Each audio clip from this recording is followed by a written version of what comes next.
अमरेंद्र को कुंतल साम्राज्य की राजकुमारी और उसके राजा की बहन देवसेना अनुष्का शेट्टी से प्यार हो जाता है।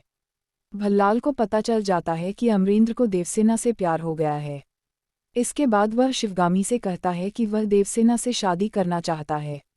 शिवगामी को इस बारे में नहीं पता होता है कि देवसेना से अमरेंद्र प्यार करता है, इस कारण वह उसकी शादी देवसेना से कराने का वादा कर देती है।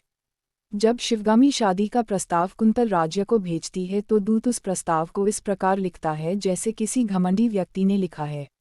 देवसेना इस शादी के प्रस्ताव को कड़े शब्दों के साथ मना कर देती है। जब शिवगामी को उसका उत्तर मिलता है तो वह क्रोध में देवसेना को बंदी बनाकर लाने का आदेश दे देती है।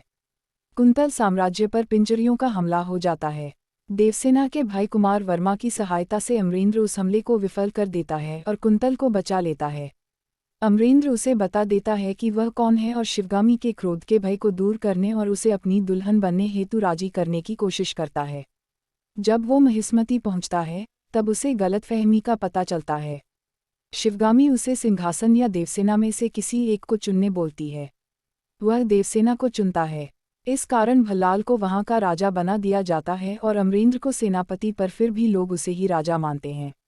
देवसेना की गोद भराई के लिए अमरेंद्र को भल्लाल ने सेनापति के कार्य से छुट्टी दे दी थी, जिससे वह अपनी पत्नी के साथ रह सके। उसी समय देवसेना राजा भल्लाल के हेरफेर के खिलाफ बोलती है और शिवगामी के चुप रहने पर भी सवाल उठाती है। इस कारण झगड़ा शुरू हो जाता है और उन दोनों को महल से बाहर कर दिया जाता है। वह दोनों बाहर लोगों के बीच खुशी से जिंदगी बिताने लगे थे, पर भल्लाल फिर से शिवगामी को भड़काता है कि अमरेंद्र उसे मारना चाहता है और यह भी बोलता है कि यदि उसने सीधी कार्यवाही की तो गृह युद्ध शुरू हो सकता है। इस कारण शिवगामी उसकी सेवा करने वाले सेवक कटप्पा से बोलती है कि वह संकट में है और उसे अमरेंद्र को मारना है। शिवगामी के कहने पर कटप्पा ने अमरेंद्र की पीठ पर धोखे से हमला कर उसे मार दिया। फिर कटप्पा आकर शिवगामी को सूचित करता है कि अमरेंद्र बाहुबली की मौत हो गई है। देवसेना भी अपने बच्चे महेंद्र बाहुबली के साथ वहां आती है और उसे भी इस बारे में पता चलता है।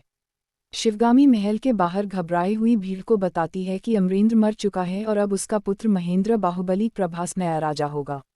इसके बाद भल्लाल और उसके लोग मिलकर देवसेना और उसके बच्चे को पकड़कर कारावास में डालने की कोशिश करते हैं।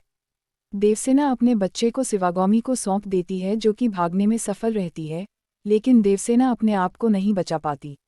उसे कैद कर लिया जाता है।